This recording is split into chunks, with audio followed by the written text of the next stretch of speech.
सूचना केन्द्र हजिबा खोजिबांकु एकाठी करुछि। मेला महोत्सव में हजार हजार लोकंक गहली जमे। छुआंक ठारू वयस्क समस्तंक समागम हुए सेठारे। भीड़ भितर किछि व्यक्ति हजिबाटा स्वाभाविक। रथयात्रा भली एक विश्व प्रसिद्ध महापर्व जेउथिरे लक्ष लक्ष लोकंक समावेश, सेठारे किछि व्यक्ति हजिबा और सेमानंक परिवार सदस्य बा संपर्क माने सेमानंकु खोजिबा एक स्वाभाविक प्रक्रिया। तेबे सेही हजिबा खोजुथुबा लोकंकु एकाठी करी तांक मुहरे हस फुटाइबार प्रयास करुछि सूचना केन्द्र। चलित रथयात्रा रे सूचना और लोकसंपर्क विभाग पक्षरु 15 गोटी सूचना केन्द्र करा जायछि। जिलापाल दिव्यज्योति परिडांक परामर्श रे एही सूचना केन्द्र को समन्वित बा इंटीग्रेटेड मोड रे परिचालित करा जायछि।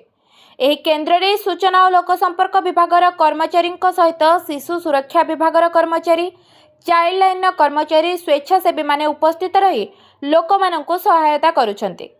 एही सूचना केन्द्र गुड़िक है मालती पाटपुर सूचना केन्द्र, अठरनला सूचना केन्द्र, नृसिंह मंदिर सूचना केन्द्र, मुक्ताकाश रंगमंच सूचना केन्द्र, बड़शंख सूचना केन्द्र, बड़गंडी सूचना केन्द्र, जगन्नाथ बल्लभ सूचना केन्द्र, सिंहद्वार सूचना केन्द्र, पांथ बल्लभ सूचना केन्द्र, दिगबारिणी सूचना केन्द्र, सुभाष बोस छक सूचना केन्द्र, रेलवे स्टेशन सूचना केन्द्र, तालबणिया सूचना केन्द्र, श्री मार्ग सूचना केन्द्र, समंग पार्किंग सूचना केन्द्र इत्यादि। यह सूचना केन्द्र रे अस्थायी घोषक माने दायित्व रे रही हजिबा खोजिबा लोकंकु सहयोग करिसंते।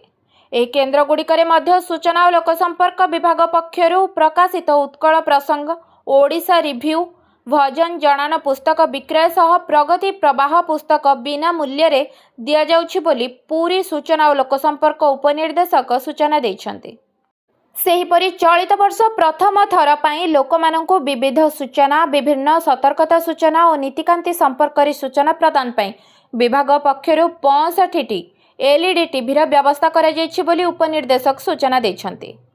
Bureau report, Jagannath news 24।